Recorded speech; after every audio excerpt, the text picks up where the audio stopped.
So in the last lecture, we looked at how we could graphically represent our MIPS pipeline. So আমরা দেখছিলাম এদিকে যে once our pipeline is full, আমাদের every instruction takes one clock cycle, and this was the time that was needed to completely fill our pipeline. So আজকে যেটা দেখব সেটা হচ্ছে কি আমাদের pipeline hazards or problems that pipeline can lead us into. So first we have what is called structural hazard. So structural hazard হচ্ছে গিয়ে when we attempt to use the same resource by two different instructions at the same time. Suppose আমার যদি instruction আর data যদি আমার একটা মেমোরিতে থাকে, ঠিক আছে, এখন আমি instruction read করতেছি, suppose আমার add instruction আমার read করতেছে মেমোরি থেকে, আমার LW instruction ডেটা মেমোরিতে কিছু একটা অ্যাক্সেস করতে চাচ্ছে।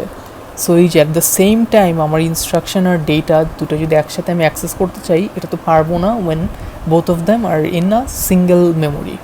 সো এই টাইপের প্রবলেমগুলো structural hazard. Next we have data hazard. So data হ্যাজার্ডে what happens is that we attempt to use data before it is ready. So example key and instruction source operands are produced by prior instructions still in the pipeline. So think of it like this, যে আমার একটা addition instruction আছে যে $1 কিছু সে store করবে, আবার আমার একটা সাব ইনস্ট্রাকশন আছে এক্স্যাক্টলি তারপরে যে $1 এই রেজাল্টটা ইউজ করবে এদিকে, কিন্তু আমার পাইপলাইনে তো আমি একটা ইনস্ট্রাকশন শেষ করার আগে আরেকটা ইনস্ট্রাকশন স্টার্ট করি। সো অ্যাজ এ রেজাল্ট আমার এই সাব ইনস্ট্রাকশন কিন্তু $1 জন্য একটা আউটডেটেড ভ্যালু পাবে। সো এইসব টাইপের ইনস্ট্রাকশন মানে হ্যাজার্ডগুলোকে আমি ডেটা হ্যাজার্ড বলতেছি। Final we have control Hazard. যে কন্ট্রোল হ্যাজার্ডে কী হয়, attempt to make a decision about program control flow before the condition has been evaluated and the new target PC address calculated. Example হচ্ছে কি branch instructions. Suppose আমার একটা branch instruction আছে something, তারপরে আমার একটা LW ইনস্ট্রাকশন আছে। So pipelining অনুযায়ী কী করবো, আমি ব্রাঞ্চ ইনস্ট্রাকশন স্টার্ট করব, ঠিক তার পরের ক্লক সাইকেলে আমি কিন্তু LW ইনস্ট্রাকশন স্টার্ট করব। বাট আমার এরকম হইতে পারে যে আমার ব্রাঞ্চ যদি সাপোজ ইকুয়াল হয় দুটো রেজিস্টারের ভ্যালুই, তখন কিন্তু আমার কি ব্রাঞ্চটা না হবে। ব্রাঞ্চটা না হলে সাপোজ আমার LW ইনস্ট্রাকশনটা could be skipped, but আমার পাইপলাইন অনুযায়ী কিন্তু I will already have executed some part of this LW instruction. So এই জিনিসগুলোকে আমি বলতেছি কন্ট্রোল হ্যাজার্ড। আচ্ছা, সো আমাদের হ্যাজার্ড রিজলভ করার ওয়ে কি is by waiting, যে আমি একটা ইনস্ট্রাকশন শেষ হওয়ার আগে আরেকটা ইনস্ট্রাকশন তো স্টার্ট করতেছি, এর জন্য আমার এই প্রবলেমগুলো আসতেছে, আর এই প্রবলেমগুলোর সলিউশন বলতেছে ওয়েটিং। সো আমাদের pipeline control must detect the hazard and take action to resolve hazards. So এখন আমরা আসি যে তিনটা হ্যাজার্ডের এক্সাম্পল দেখি। ফার্স্টে we have structural hazard. So structural hazard কী বলছিলাম, যে সাপোজ একটা single memory would be a structural Hazard.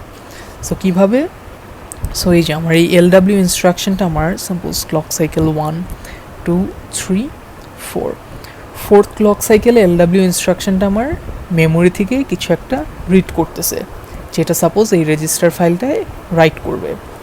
At the same time আমার এই ইনস্ট্রাকশন 3 ইনস্ট্রাকশন রিড করতেছে, ওয়ারেজ ও কিন্তু ডেটা মেমোরি থেকে কিছু একটা রিড করতেছিল, বাট ও ইনস্ট্রাকশন থেকে রিড করতেছে। সো এই যে এই একটা ক্লক সাইকেলে আমার যে একটা রিসোর্স দুইবার অ্যাক্সেস হচ্ছে, এই জিনিসটা পসিবল না, এই জিনিসটাকে আমি বলতেছি স্ট্রাকচারাল হ্যাজার্ড। যে একজন হচ্ছে গিয়ে ইনস্ট্রাকশন ডেটা রিড করতেছিল, আরেকজন ইনস্ট্রাকশন রিড করতেছে, বাট সিন্স এদিকে আমার ডেটা মেমোরি আর ইনস্ট্রাকশন মেমোরির একটা সিঙ্গেল ইউনিট, এর জন্য আমার এই প্রবলেমটা আসতেছে। সো এটার সলিউশন কি, ইজ ভেরি ইজি। এটার solution is to fix with separate instruction and data memories. যে আমাদের ইনিশিয়াল পাইপলাইন ডিজাইনে যেরকম ছিল যে ইনস্ট্রাকশন মেমোরি আর ডেটা মেমোরির জন্য আমাদের আলাদা ইউনিট। আচ্ছা,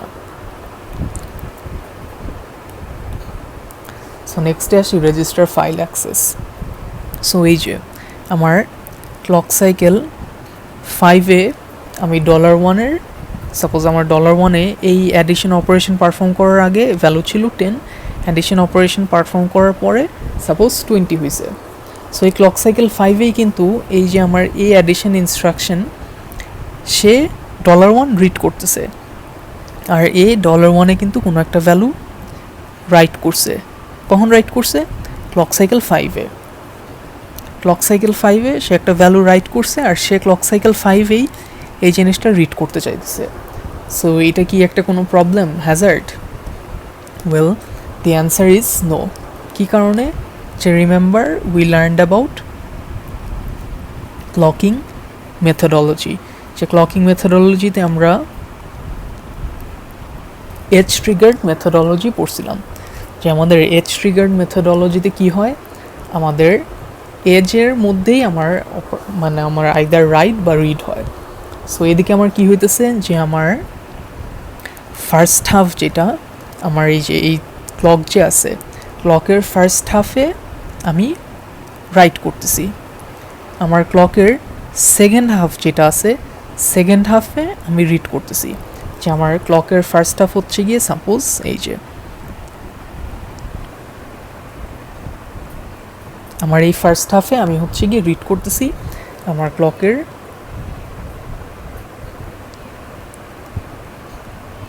সেকেন্ড হাফে আমি হচ্ছে গিয়ে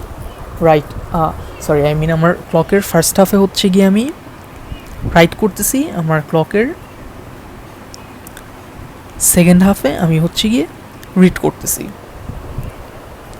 so another way of looking at it is this, যে আমার যেই পজিটিভ এজ আছে, পজিটিভ এজ বা রাইজিং এজ যাই বলি, সেই এজটায় আমি রেজিস্টার রাইটিং হয়। আর আমার যে নেগেটিভ এজ আছে বা ফলিং এজ আছে, ফলিং এজে আমি পাইপলাইন স্টেট রেজিস্টার লোড করি বা ইন আদার ওয়ার্ডস রিড করি।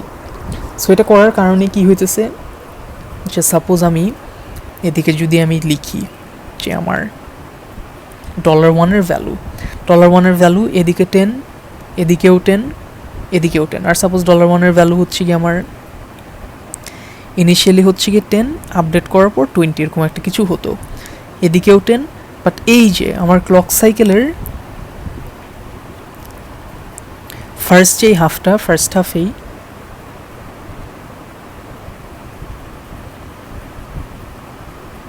আমার ক্লক সাইকেলের আমার ফার্স্ট যে পজিটিভ এজটা বা রাইজিং এজ, সে রাইজিং এজটাই আমি কিন্তু রাইট করে ফেলছি। সো রাইট করে ফেলার কারণে আমার এদিকে ভ্যালু 20 হয়ে গেছে। কিন্তু এই সেম ক্লক সাইকেলটা, this is what clock cycle 5, এই সেম ক্লক সাইকেলেই আমি আবার $1টা রিড করতে চেতেছি।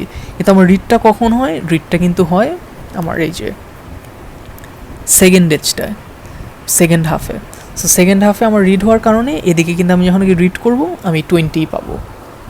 সো অ্যাজ আ রেজাল্ট এদিকে আমার কোনো হ্যাজার্ড হইতেছে না, যেহেতু আমি রেজিস্টার রাইট করি আমার first half of my clock cycle, আর রেজিস্টার আমি রিড করি second half of my clock সাইকেলে। আচ্ছা, সো কখন আমার তাহলে ডেটা হ্যাজার্ড হইতে পারে? ওয়েল, এই এক্সাম্পলটাই দেখি, যে এই এক্সাম্পলটা আমার $1 নিয়ে কিছু একটা রাইট হবে। কখন রাইট হবে? আমার এই যে এদিকের ফার্স্ট হাফে কোথাও একটা রাইট হবে, যে সাপোজ আমার ভ্যালুটা 20 হবে।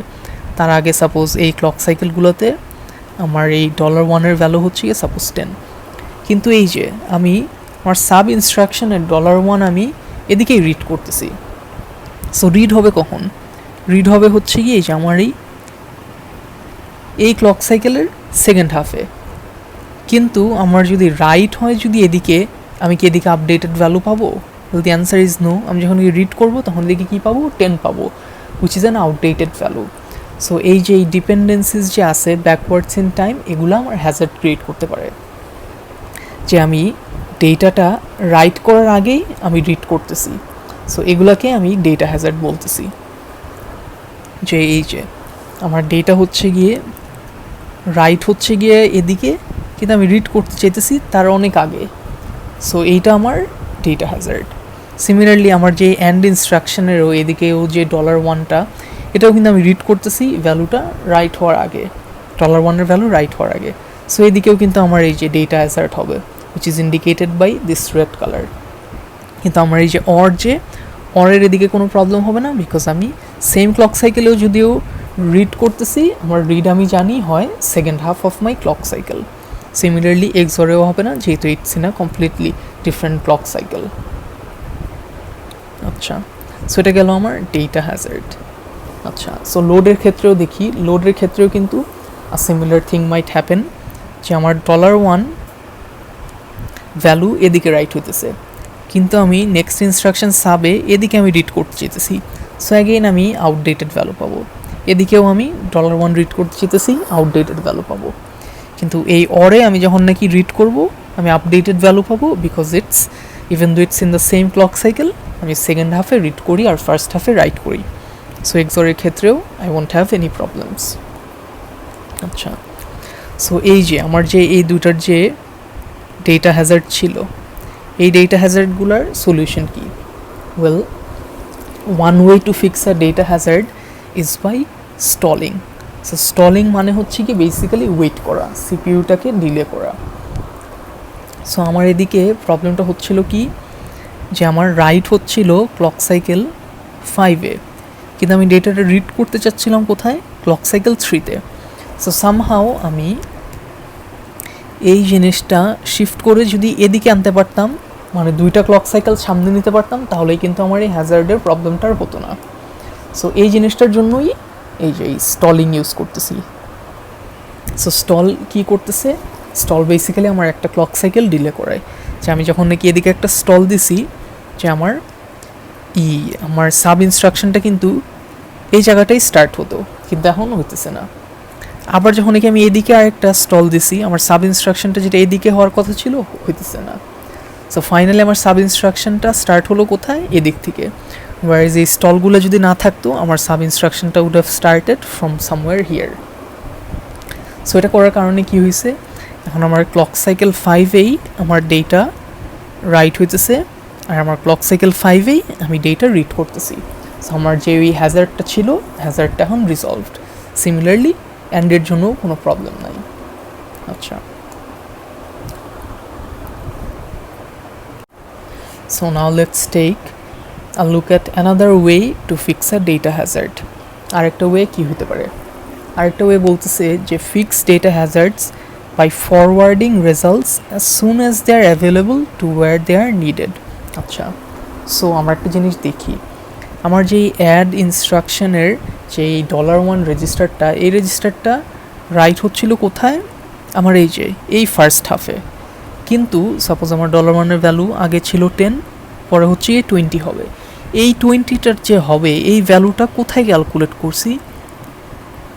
এই ভ্যালুটা সামওয়্যার এদিকে আমি পেয়ে গেছি না, যে সাপোজ আমার এদিকেই 20 ভ্যালুটা এদিকেই কিন্তু আমি ক্যালকুলেট করে ফেলছি। সাপোজ আমার এলইউ এদিকে সাপোজ 10 + 10 অ্যাড করে 20 পাইছে। সো এখন বলতেছে যে এই রেজাল্টটা ফরওয়ার্ড করে দিতে as soon as it is available. So দেখি এটা কিভাবে করা যায়। যে তার আগে আমরা একটু পাইপলাইনটা আমাদের দেখি কীরকম ছিল। যে আমাদের পাইপলাইনিংয়ে এই যে এএলইউ ক্যালকুলেট করে কিন্তু আমার এই যে এক্সিকিউশন স্ল্যাশ মেমোরি যে পাইপলাইন রেজিস্টারটা, এই রেজিস্টারটাই কিন্তু 20 রাখে সে, ঠিক আছে? সো এদিকে আমার অলরেডি 20 আছে। আচ্ছা, সো এখন আমার এএলইউ যে একটা ইনপুট আসে, এএলইউ ইনপুট কিন্তু যেটা রিড করে সেটা ফার্স্টে রেজিস্টার থেকে পাইপলাইন রেজিস্টারে যায়, পাইপলাইন রেজিস্টার থেকে এএলইউ রিড করে, রাইট? সেইটা যদি একটু গ্রাফিক্যালি দেখি, যে আমার রেজিস্টার থেকে ফার্স্টে ডেটা এদিকে যায়, যে সাপোজ আমার এদিকে একটা 10 যায়, এদিকে একটা 10 যায়, এই 10ই কিন্তু এএলইউ রিড করতেছে, ঠিক আছে? সো আমার এএলইউ যে জিনিসটা রিড করে সেটা কিন্তু এই ইনস্ট্রাকশন ডিকোড বা এক্সিকিউশন যে পাইপলাইন রেজিস্টার, সেই পাইপলাইন রেজিস্টার থেকে আসে। সো এখন আমি কি একটা কাজ করতে পারি, যে আমার আগের সাইকেলে এএলইউ যেই 20টা ক্যালকুলেট করছিল, সেই 20টা কি আমি এদিকে পাঠিয়ে দিতে পারি? সো এই জিনিসটাই, যে আমার একটা রেজাল্ট প্রিপেয়ার্ড হয়ে যাওয়ার পরই আমি রেজাল্টটা ফরওয়ার্ড করে দেওয়াটাকেই ফরওয়ার্ডিং বলতেছে। সো এই জিনিসটা দেখি কি হইতেছে এদিকে। সাপোজ আমার $1 ভ্যালু ইনিশিয়ালি ছিল 10, আপডেট করার পর 20 হয়েছে, এই 20টা কিন্তু এদিকেই পাওয়া গেছে। সো আমার এই সাব ইনস্ট্রাকশন এই যে $1 ইউজ করতেছে আবার, সো সে কিন্তু $1-এ কিন্তু এখন 10 আছে। সো আমি যদি জেনারেলি এই সাব ইনস্ট্রাকশনটা এক্সিকিউট করি, সে কিন্তু একটা রং ভ্যালু পাবে। বাট এদিকে কি করতেছে, আমার যে 20টা দিকে ক্যালকুলেট করছে সেই 20টা দিকে ফরওয়ার্ড করে দিতেছে, যে আমার পাইপলাইন রেজিস্টারটায় আমি যেটা হাইলাইট করলাম, আমার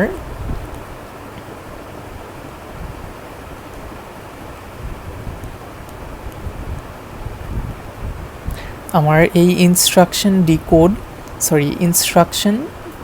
এক্সিকিউশন স্ল্যাশ মেমোরি যে পাইপলাইন রেজিস্টারটা, সেই পাইপলাইন রেজিস্টার থেকে আমি instruction decode slash execution pipeline রেজিস্টারে ডেটা ফরওয়ার্ড করে দিলাম। সো এই ফরওয়ার্ড করার কারণে এখন আমার এএলইউ কিন্তু এদিকে যে ভ্যালুটা পাইছে সেটা কিন্তু 20, ঠিক আছে। সো সে এখন আপডেটেড ভ্যালুটা পাইতেছে। সো এই জিনিসটাকে আমি ফরওয়ার্ডিং বলতেছি। সিমিলারলি যে আমার যে $1 কিন্তু $1-এর যে ভ্যালুটা, সে আবার এই তার আগের যে পাইপলাইন রেজিস্টার, সেই পাইপলাইন রেজিস্টার থেকেই সে ফরওয়ার্ড করতেছে। সো অ্যাজ এ রেজাল্ট এদিকেও সে একটা আপডেটেড ভ্যালু পাইতেছে। আচ্ছা, so now a question that you guys might have is that আচ্ছা, এই যে ক্লক সাইকেলটা, এই ক্লক সাইকেলের আমার তো ফার্স্ট হাফে আমি রাইট করতেছি, সো এদিকে আবার ফরওয়ার্ডিংয়ের দরকার কি?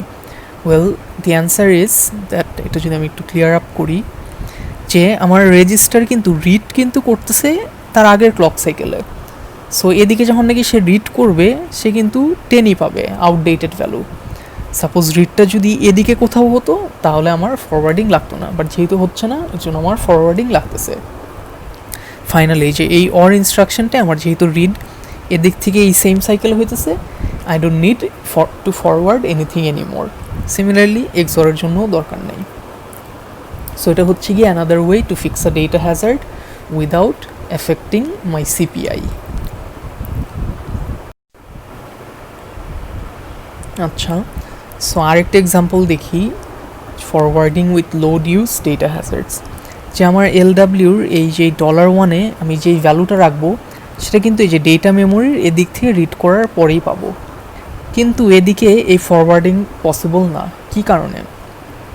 ওয়েল, দি অ্যান্সার ইজ যে আমার সাপোজ এটা কত, ক্লক সাইকেল 4, এই ক্লক সাইকেল 4-এর পরেই কিন্তু আমার ডেটা মেমোরির যেই পাইপলাইন রেজিস্টারটা আছে, এই যে আমার এই যেই পাইপলাইন রেজিস্টারটা আছে, সেই রেজিস্টারটাই আমার $1-এর ভ্যালু রাখা হবে। রাখার পর আমি only then can I forward it, যে আমি সাপোজ ফরওয়ার্ড করে আমার এই যে এই এএলইউ যেদিক থেকে রিড করতেছে সেদিকে ফরওয়ার্ড করতে পারবো। কিন্তু এখন প্রবলেমটা কি? প্রবলেম হচ্ছে গিয়ে আমার ক্লক সাইকেলের 4-এর পর ওই পাইপলাইন রেজিস্টারে আমি এই $1-এর আপডেটেড ভ্যালু সাপোজ 20 পাইপলাইন রেজিস্টারটা রাখবো, কিন্তু আমি ক্লক সাইকেল 4-এর পর এটা, কিন্তু আমি রাখার আগে আমি এদিকে যেই ভ্যালুটা রিড করতেছি সেই ভ্যালুটা তো আমি পাবো না। সো এর জন্য এদিকে ফরওয়ার্ডিং দিয়ে আমার এই জিনিসটা পসিবল না, মানে ডেটা হ্যাজার্ডটা সলভ করা পসিবল না। এদিকে we will still need one stall cycle even with forwarding. Basically এদিকে আমার একটা ফরওয়ার্ডিং দেওয়া লাগবেই।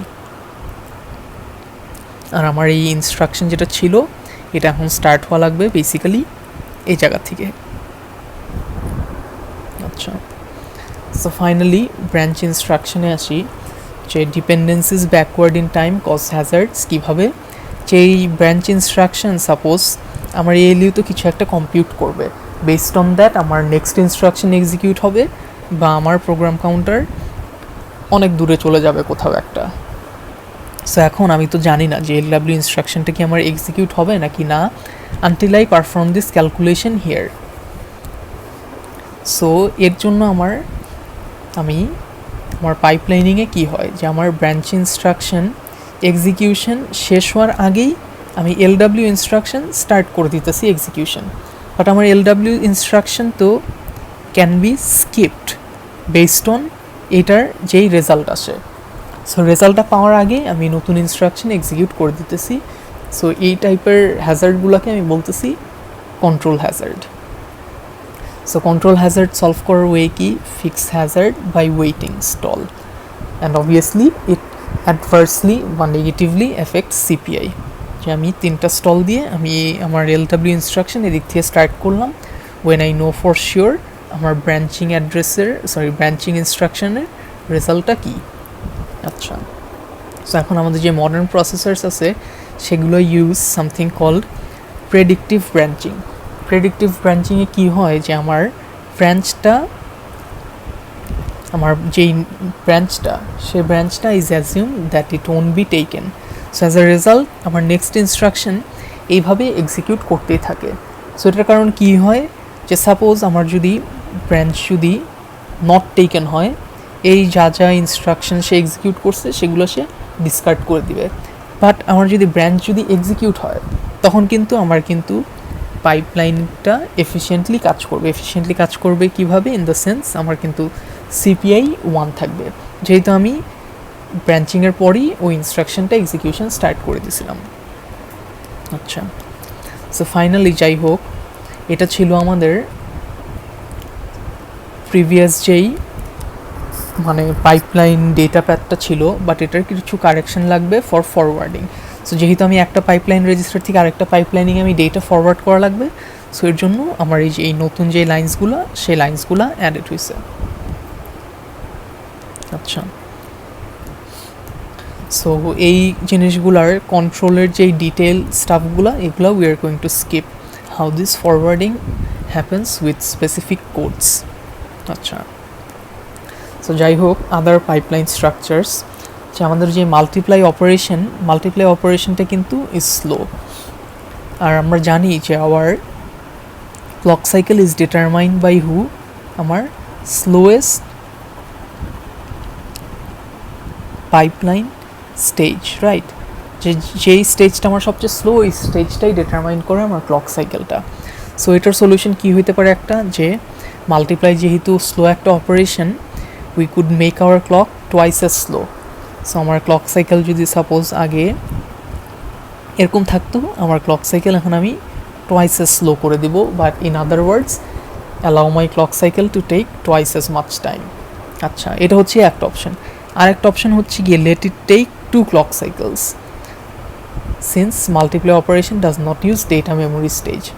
সো আরেকটা অপশন কি, যে ক্লক সাইকেলটা আমি স্লো না করে দিয়ে এখন আমি সাপোজ মাল্টিপ্লাই অপারেশনটাকে আমি 2টা ক্লক সাইকেলে এক্সিকিউট করতে দিলাম, যে আমার মাল্টিপ্লাই অপারেশনটা এদিকে 2টা ক্লক সাইকেল নিচ্ছে।